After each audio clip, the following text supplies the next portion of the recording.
Welcome to the Psych Expansion Podcast where we talk about the connection between past, present, and future connection. Listen, I had too much fun last time answering your questions, right? So now I have a list of more questions, and this is how we're gonna do this. This is how we're gonna do this. I'm gonna answer all of these questions, right? Each I'm gonna answer each. Let me point to it. I'm gonna answer each and every one of these questions, but you all have to answer one of the questions and put it in the comment. Or you can answer the question and send it to my DMs on Instagram, the podcast Instagram, which is Psych Expansion Podcast, or you could send it to the email, psychexpansionpodcast@gmail.com. But listen, I'm going to answer each and every one of these questions. How many is it? 13? 13? But y'all don't know what I'm looking at. You all that are on Apple Podcasts, Spotify, or wherever you're enjoying listening to podcasts at, right? Like we have visuals up on YouTube. So you can tune in there and you see the questions. Whatnot. I have a whole list of questions here. But listen, let's get started, right? Let's get started. First question. First question is what triggers you to cry? What triggers me to cry is I want to say thinking about what I used to tear up about is thinking about not being where I want to be in life or not being able to had provided for my family like I wanted to if I were to pass away earlier than I expected. If I was, for example, if I were to pass away tomorrow and I'm not to the success level that I see myself, envision myself being at, that thought makes me tear up a bit. Cause that's really my main goal, my main purpose, like for doing everything. Yeah, I love teaching people. Yeah, I have a passion to learn about AI. I do this for my family. I do this for my friends. I do this for those of you who may not know that you're stuck in a matrix, which nothing's wrong because I'm stuck in a matrix. I'm stuck in a system. So don't like give that, don't play into the connotation of that phrase, being stuck in a matrix. We all are a part of some type of system. Even down to homeless people, they're part of a system. They have to play into a system.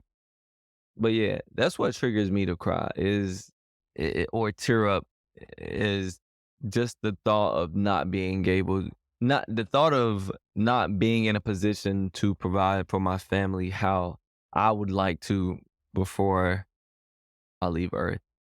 Next question. Name a time you felt like you weren't good enough.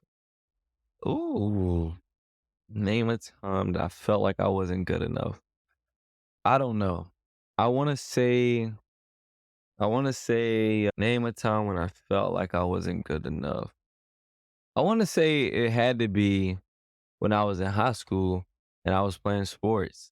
If we're losing, I play point guard.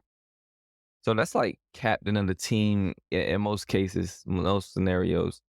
Yeah, I guess that's like the only time that I really felt like, oh, it's good enough that we were losing. Shit, if we lose, like I felt like I wasn't doing my part, even though I guess like other people could have done more. But I think that's about the only time I felt like I wasn't good enough. Next question is most grateful for. I am most grateful for being able to wake up in the morning. Yeah. That's what I'm probably most grateful for. It's not even probably. Just being able to have another chance to turn things around. feel like that's the ultimate for me. Doesn't get no higher than that. That's the apex predator of gratefulness. Next question is, who do you rely on for support or advice? To be honest with you, right now, it has been my Bible. I rely on my Bible a lot, or stories from the Bible. I haven't read the whole thing, but I do rely on scriptures from the Bible to find motivation and to keep me, I don't know, combined, keep me whole, keep me sane, keep me, because there's a lot of stuff that goes on in this world. Like, I don't know if I can see where and why people don't pay attention to a lot of things that's going on in the world, because worrying about everything or just being conscious of all the stuff that's going on can drain you and make you think so much to the point where you're like, damn. And if you don't have a supporting cast to your life as far as friends, then that shit compiles on you and it's thought. So yeah, I look towards my Bible. I look in the past. I look in the past a lot to find answers, because my life, there's nothing new under the sun. So therefore, there's no problem that I'm going through that hasn't already been solved. All right, next question. Favorite people and why? Favorite people and why? Okay. Favorite people and why? So, we're talking about humans on Earth. I would say, and this doesn't come in any rhyme or reason, but, and a lot of you not gonna mess with me because of my list, but it's whatever. I don't care. This is my list, and I have reasons for why I like these people. But again, no rhyme or reason for this. But the first one would have to be 19 Keys. I enjoy listening to his philosophies and the reasoning behind his philosophies. The second one would have to be Future, just because of this. It doesn't even have anything to really deal with his music, to be honest with you. It's just how he can detach himself from all the noise that is on the internet. It doesn't bother him. It doesn't throw him off track. He doesn't let everybody's opinion shape or force him to do different actions or move in life a certain way. Like, he moves how he knows or what is best for him. Cause a lot of people on the internet speak from the outside looking in and don't do any research. And just by him being able to tap into that and realize that and stay true to that, shows somebody who is really focused and tapped in and doing something for a reason. So we got 19 Keys, we got Future.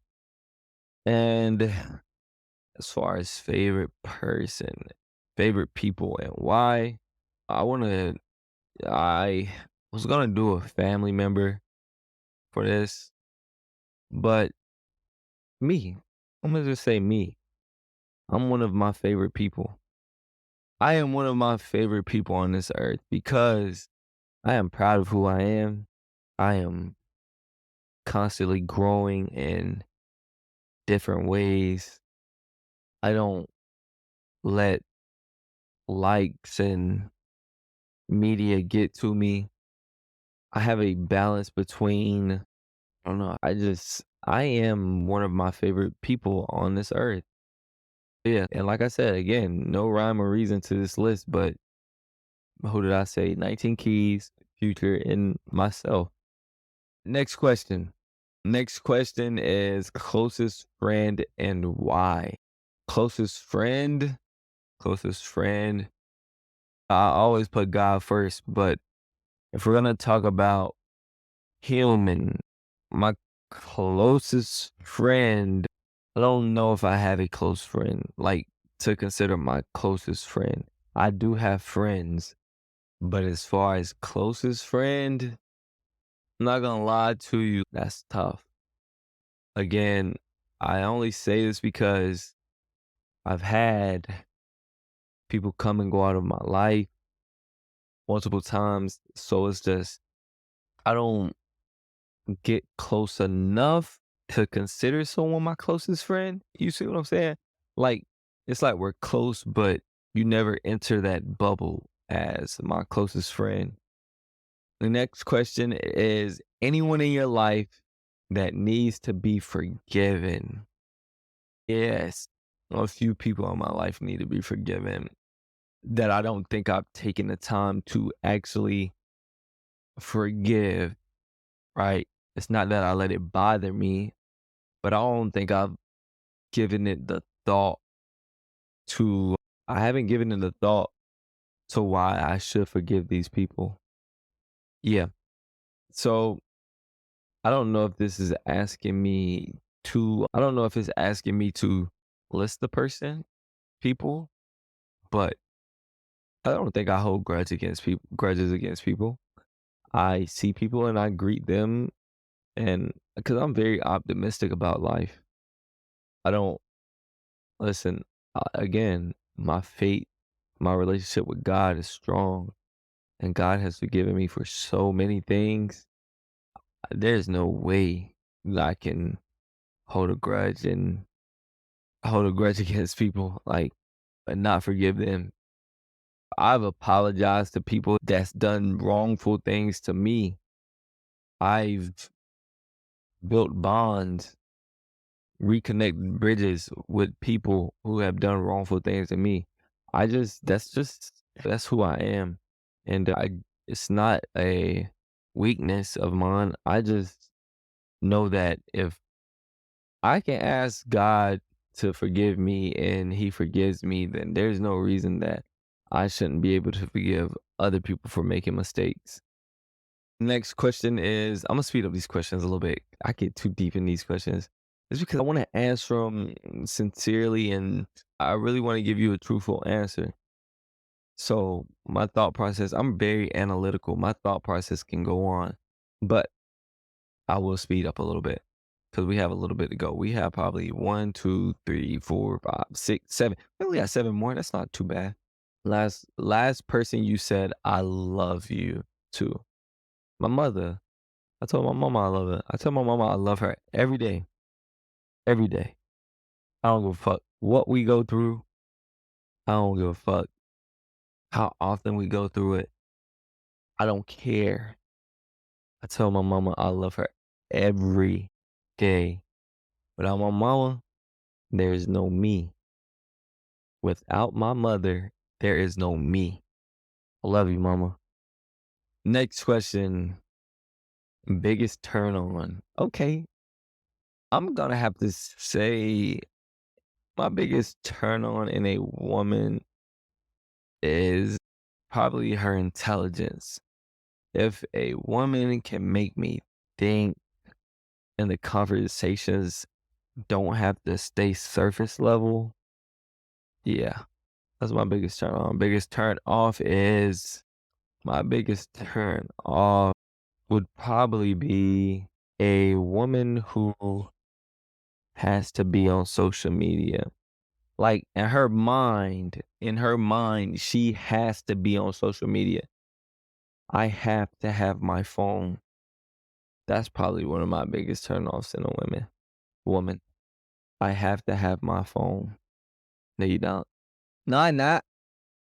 Next question is if if you yeah, shit is worded crazy. The way it's worded, it says if you has to have a fetish, damn, go crazy then. If you has to have a fetish, what would it be? It would probably be feet. Not gonna lie. I love a woman who take care of her feet. And that's not even my fetish. Honestly, my fetish is probably like a woman who seeks knowledge or a woman who keeps her nails done. She though, if you take care of your feet, I'm not gonna lie to you, it lets me know a lot of things. And we don't have to go into details about it, but I love a woman who take care of her feet. Doesn't matter if they're ugly. Like you were born like that. I'm not worried about that. I appreciate you for taking care of them. Lets me know a lot about you.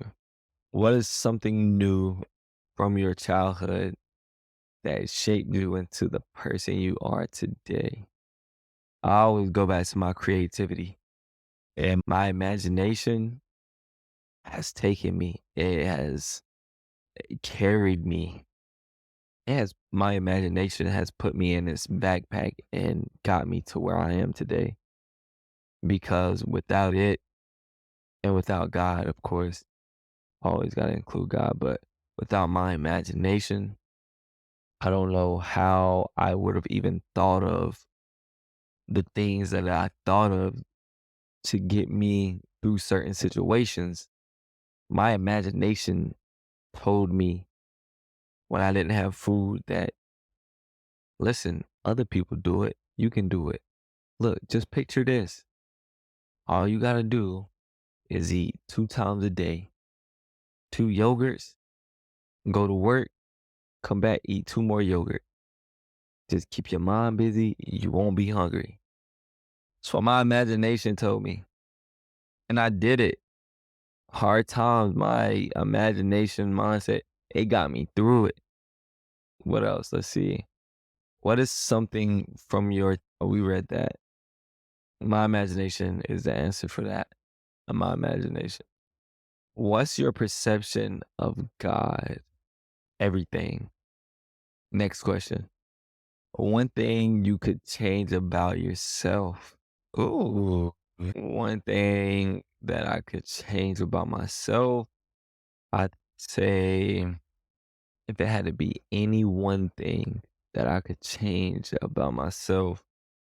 See, I'm very confident in my capacity to learn, my capabilities. That was half the reason I get tattoos and feel comfortable with getting tattoos wherever I want to get tattoos because I am confident that I'll gain enough knowledge and that people won't be able to deny me.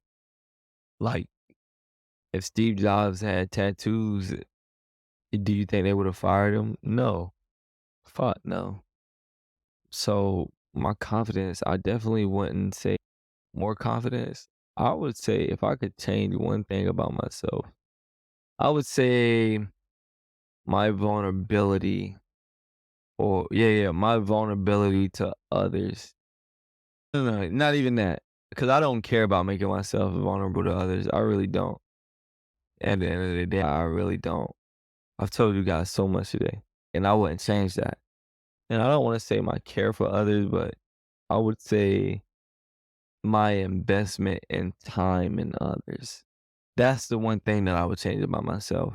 My investment in time in others, right? A lot of times I get tricked. I get tricked into listening to other people and not to shape the way I go about living my life, but into believing that they really want things for themselves. And I will invest time into that thought that they have for themselves. I'll brainstorm with them. I'll go through the motions and everything. It's part of just, and I don't even know if I want to change that because I just really love brainstorming. It sharpens my mind to come up with ideas for myself. But if I had to change something, that would probably be it. How much time I invest in others that don't really believe in themselves. Yeah. But listen, we did all the questions and that was so fun. That was good. This is like therapy for me. I appreciate y'all for tapping in. What the fuck? Damn. Nah, I appreciate it. This is therapy for me. These are great questions. But listen, I answered all of them. You guys just have to pick one question. You have to pick one question and answer the question. Comment on the post. Put the number of the question that you're answering and answer the question. I just literally put a lot of information out there about myself. And again, this is a relationship we're building. We're a family. We're a community. We're a tribe, right? I like to think of it as a tribe. Psych, not tribe. It's confined. Don't worry about nobody else. Be confident. Answer one question. It doesn't even have to be in a comment. You can DM me. You can email me. Answer the question. I want to know how you feel. And if there's any feedback that you can give me on any question that I answered for a better way for me to think about things, let me know. I'm always seeking help.